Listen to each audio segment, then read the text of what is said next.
Hello guys, my name is Spira, and in today's video I'm going to be showing you what this $13 video capture card is capable of doing. So I actually have a Panasonic G7 over here which I've owned for a while, and I use this for photography and video, and it's more than paid for itself.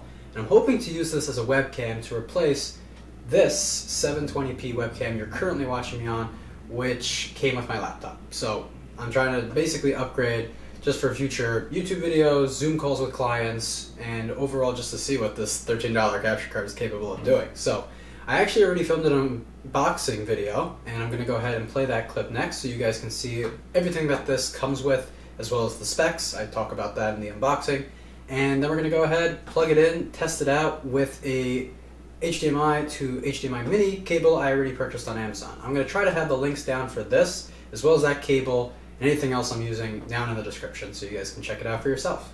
Alright guys, so here is the $13 capture card from Amazon. I'm unboxing this the day before of what you last saw, and gonna hopefully compare that to the webcam. So not including tax in that $13, because I did get this off Amazon. It came 2 days later, which is amazing, and I'm excited to test this out. So here we go.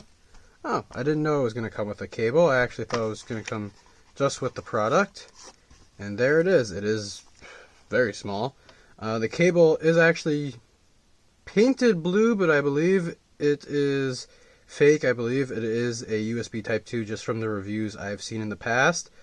But I could test this out hopefully in the future and see if it actually is USB Type 3 or USB Type 2. It's about, I'd say, 1.5 feet long.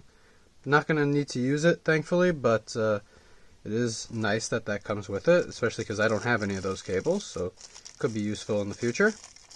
And here's the product. Strange packaging. Let's go ahead, just rip that.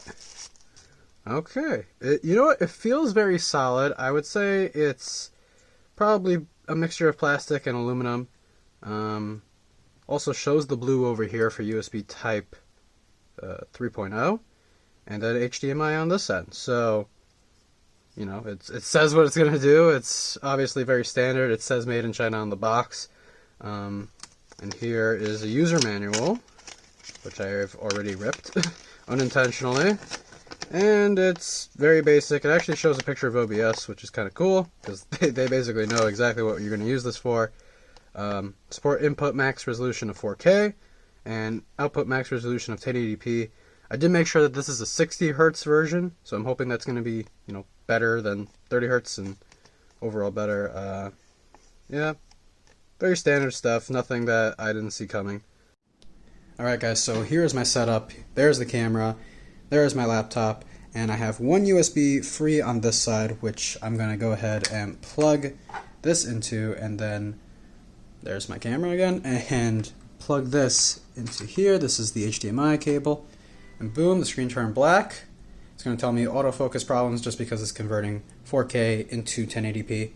And once I sit back down over here, I should be able to switch feeds. Okay, now there I am.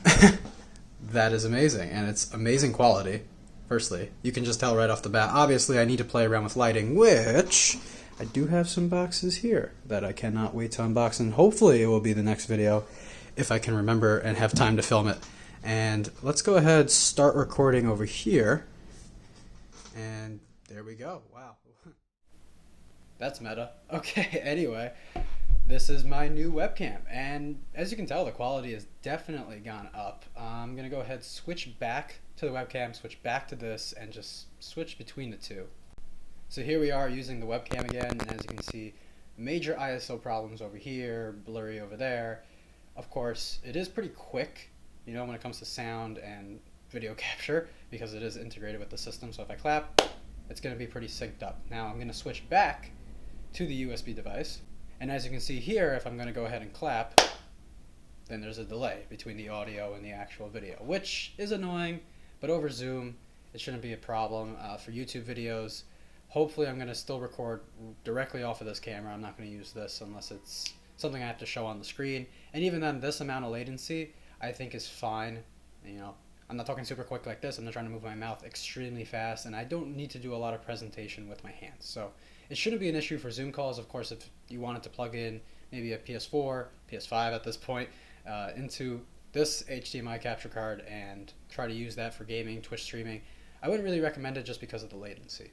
Otherwise, it is completely usable as a webcam device, and for only $13, if you already have a DSLR, instead of buying an expensive webcam, you should definitely go this route.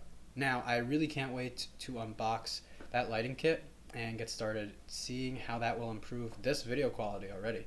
So hopefully you guys subscribe and check out that video next. Don't forget to smash that like button because YouTube algorithm and trying to get the views out here, 2020, tough stuff. So hopefully, again, you enjoy. If you have any questions, feel free to comment down below.